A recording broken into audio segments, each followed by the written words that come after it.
வணக்கம். இங்கே வருகின்ற எங்களுடைய பாராளுமன்ற உறுப்பினர், இலங்கை தொழிலாளர் காங்கிரசின் பொதுச் செயலாளர் ஜீவன் தொண்டமான் உட்பட வேட்பாளர் கிருஷ்ணகுமார் மற்றும் மாவட்ட பிரதிநிதி மற்றும் ஏனைய பிரதேசங்களில் இருக்கின்ற வேட்பாளர்கள் அனைவருக்கும் அன்பார்ந்த வணக்கம்.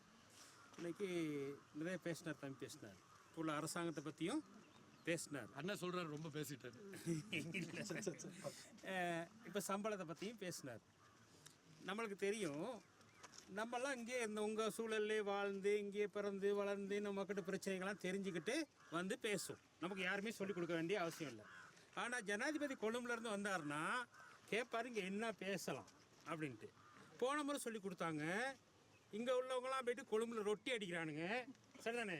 அவங்களுக்கு வேறு வேலை வெட்டி இல்லாமல் ரொட்டி அடிக்கிறாங்க, அது சரியா அப்படின்னு கேட்டார்.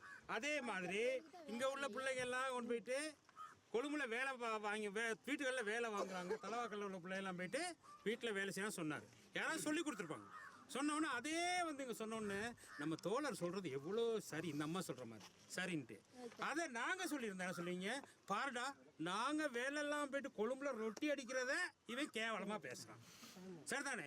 எங்கள் பிள்ளைங்க போயிட்டு வீட்டில் வேலை செய்கிறத கேவலமாக பேசுகிறான் அப்படின்னு சொல்லியிருப்பீங்க. ஆனால் தோழர் சொன்னோன்னே தோழர் சொல்கிறது சரிதானே. நீங்கள் சரி, தோழர் வந்து இன்றைக்கி 7 மாதம் ஆயிடுச்சு. ஒரு 10 பேரை கொண்டு வந்து இந்த மணிக்கவத்த டிவிஷனில் சும்மா கிடக்கிற இடத்த பிரித்து கொடுத்து இந்த உனக்கு ஆளுக்கு 5-5 லட்சம் ரூபா நீ விவசாயம் செய்யணும் தோழர் சொல்லியிருக்காரா? ஒரு 4 பிள்ளைகளை கொண்டு வந்து நீ இந்த கிரச்சில் நீ வேலை செய்யி, இந்த ஃபேக்ட்ரியில் நீ வேலை செய்யி, இந்த ஆஃபீஸில் வேலை செய்யணும்னு சொல்லியிருக்காரா? சொல்லியிருக்கலாமா இல்லையா? சொல்லியிருக்காரா? இல்லை. அவங்கெல்லாம் பேச்சு மட்டும்தான். இன்னைக்கு அடாவடித்தனம் தோட்டத்தை துறை அவங்களை போட்டு கழுத்தை பிடிச்சி நெருக்கிற நேரம் நான் பார்த்து ரோட்டில் இப்படி திரும்பிட்டு போவானா, இல்லாட்டி தம்பி ஜீவன் சொன்னாலும் இங்கிட்டு திரும்பி போவாரா? கேட்கத்தான் செய்வார். அதை அடாவடித்தனம்னா அந்த அடாவடித்தனத்தை எங்கள் தொழிலாளிகளை செஞ்சுதாம்மா ஆகணும். இன்னைக்கு சொல்கிறாங்க ஜாதி மத பேதமற்ற அரசாங்கம் எல்லா மக்களையும் ஒன்றா தான் பார்க்குறாராம். தோழர் வந்து எல்லா மக்களையும். இங்கே ஒரு விஷயம் சொல்ல போகிறேன் உங்களுக்கு. இங்கே பாருங்கள், இதை எழுதி வச்சுக்கிட்டே வந்தேன் இன்றைக்கி உங்களுக்குலாம் சொல்லணுன்ட்டு. ஏன்னா எழுதி வச்சா தானே நம்புவீங்க. போன கிழமை பார்த்தேன், எடுத்து பார்த்தோன்னே நுவரெலியா மாவட்டத்துக்கு 92 மில்லியன் ரூபா ஒதுக்கியிருக்காங்க. தம்பி நோரூட் பிரதேச சபைக்கு மட்டும் 50 மில்லியன் ஒதுக்கியிருந்தார். ஆனால் இங்கே பாருங்கள் ஒதுக்கியிருக்காங்க.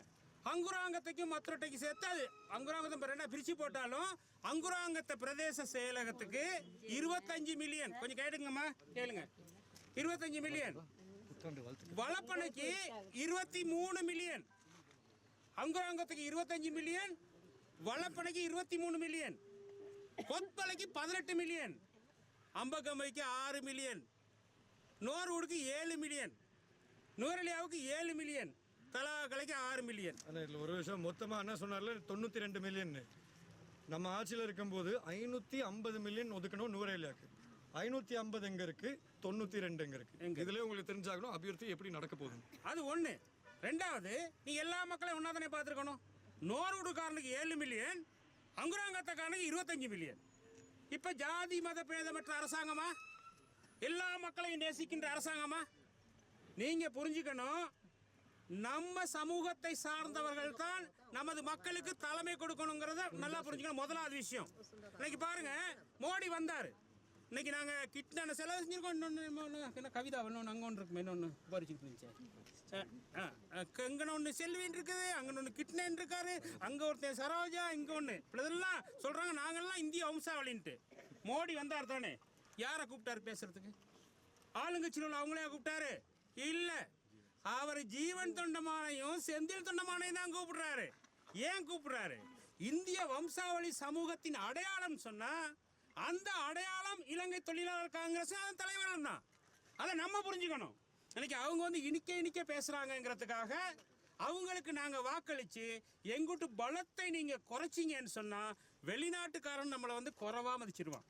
ஆகவே அன்புக்குரிய சகோதர சகோதரிகளே, இலங்கை தொழிலாளர் காங்கிரஸ் அரசியல் ரீதியாக பலப்படணும். அது பிரதேச சபையாக இருந்தாலும் சரி, மாகாண சபையாக இருந்தாலும் சரி, பாராளுமன்றமாக இருந்தாலும் சரி. ஆகவே இன்னைக்கு பிரதேச சபை உங்களுக்கு வந்திருக்கு. இந்த பிரதேச சபையை நாங்கள் போன முறை கைப்பற்றியிருந்தோம். எதிர்கட்சியில் இருந்து தான் கைப்பற்றினோம்.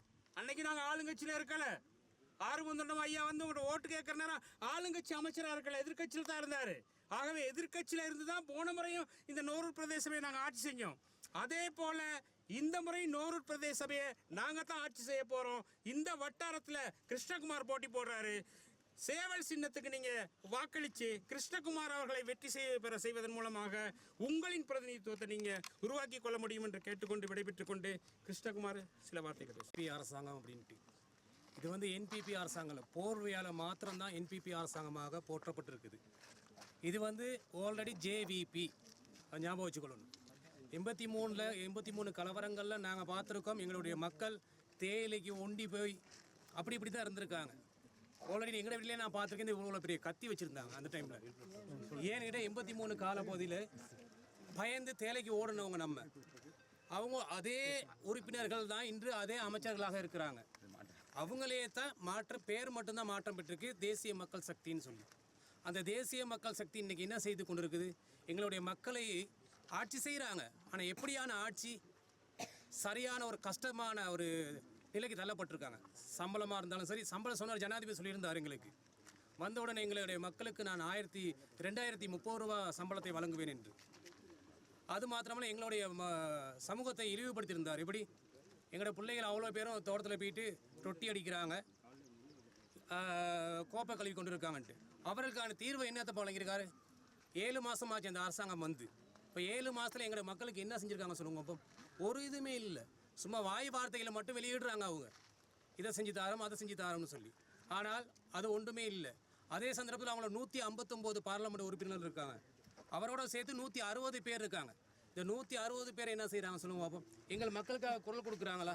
பார்லமெண்ட் தமிழர்களுக்காக குரல் கொடுக்குறாங்களா? இல்லை. ஆனால் எங்களுக்காக குரல் கொடுக்கக்கூடிய ஒருவர் எங்களுடைய ஜீவன் தொண்டமான் மாத்திரமா தான் என்ன செய்கிறார், குரல் கொடுத்து கொண்டு இருக்கார். எப்படி எங்களுக்கு காணி உரிமை வேண்டும், எங்களுடைய மக்களுடைய சம்பளத்தை கூட்டிக் கொள்ள வேண்டும், இவ்வாறான செயல்களை சொல்லி கொண்டிருக்கார். ஆனால் எங்களுடைய மக்களை வேறு யாரும் பிரதிநிதித்துவப்படுத்தி பேசுறதுக்கு யாருமே இல்லாமல் இருக்காங்க. இதை மட்டும் நம்ம கருத்தில் கொண்டு, ஏன்கிட்ட ஒவ்வொரு விலைவாசியும் இப்போ பாருங்கள் எந்த அளவுக்கு உயர்ந்து கொண்டு போகுதுன்ட்டு. தேங்காய்லாம் இன்றைக்கி 230 ரூபாய்க்கு வாங்கி கொண்டிருக்கோம். இப்போ இந்த மாதிரியான உயர்வான கட்டத்தில் எங்களுடைய மக்கள் என்ன செய்யணும், கொஞ்சம் விழிப்புணர்வாக இருக்கணும். விழிப்புணர்வாக இருந்து எங்களுடைய கட்சியை பலப்படுத்தணும். நம்ம இந்த முறை என்ன செய்யணும், இந்த இலங்கை தொழிலாளர் காங்கிரஸ் நம்ம பலப்படுத்தணும். பலப்படுத்தும் சந்தர்ப்பத்தில் தான் எங்களுடைய தேவைகளை, குறைகளை வந்து எடுத்து சொல்லி, எங்களுடைய மக்களுடைய பிரச்சனைகளை எடுத்து சொல்கிறதுக்கான என்ன செய்யணும், எங்களுடைய ஒருத்தர் தெரிவு செய்து அனுப்பும் சந்தர்ப்பத்தில் தான் இந்த பிரச்சனைகளை நம்ம தீர்க்கிறதுக்கான ஏற்பாடுகள் நம்ம செய்யலாம். அப்போ அதற்கு இணங்க எங்களுடைய மக்கள் நீங்கள் என்ன செய்யுது, கட்சி இல்லை, இது ஒரு ஸ்தாபனம். உதாரணம் ஏதோ ஒரு பிரச்சனை அப்படியாக இருந்தால் எங்களுடைய மக்கள் என்ன செய்கிறோம், இந்த ஒரு டிக்கோ ஆஃபீஸ்க்கு சரி போயிட்டு என்ன செய்கிறோம், எங்களுடைய பிரச்சனையை சொல்கிறோம். ஆனால் இப்போ தெரிவு செஞ்ச பார்லமெண்ட் உறுப்பினர்கள் இருக்காங்க, அவங்களோட போய்ட்டு பிரச்சனையை போய்ட்டு சொல்கிறதுக்கான இடம் இருக்கா நமக்கு? முதலாவது அவங்கள போய்ட்டு கண்டுக்கிறோமா? யாரும் அதை வாராங்களா? இல்லை. அப்போ இந்த மாதிரியான ஒரு சூழ்நிலை இருக்கும் சந்தர்ப்பத்தில் எங்களுடைய மக்களின் குறைகளை தீர்க்கிறதுக்கு எங்களுடைய இலங்கை தொழிலாளர் காங்கிரஸ் இருக்குது அப்படின்னு சொல்லி நீங்கள் மனசில் வைத்துக்கொண்டு, இந்த முறை உள்ளூராட்சி சபை தேர்தலில் இலங்கை தொழிலாளர் காங்கிரஸ் சார்பாக இந்த வனராஜ வட்டாரத்தில் கிருஷ்ணகுமார் ஆகிய நான் இந்த முறை போட்டியிடுறேன். கட்டாயம் நீங்கள் சேவல் சின்னத்துக்கு வாக்களித்து என்னை வெற்றி பெறும் வைக்கும் சந்தர்ப்பத்தில் உங்களுடைய குறைகளை பேசுவதற்கு இந்த உள்ளூராட்சி சபையில் உங்களுடைய குறைகளை பேசி அதை தீர்த்து வைக்கக்கூடிய சாத்தியங்களை நாங்கள் ஏற்படுத்தோன்னு கூறி, இந்த முறை இலக்கம் அதெல்லாம் ஒன்றுமே இல்லை. டைரெக்டாக நீங்கள் சின்னத்துக்கு மட்டும்தான் புள்ளடியிடணும். சேவல் சின்னம் நம்மளோட சின்னம், அந்த சேவல் சின்னத்துக்கு புள்ளடியிட்டு வெற்றி பெற வைக்கும் என்று கேட்டு விடைபெறுகிறேன். அந்த ஒரு கிலோ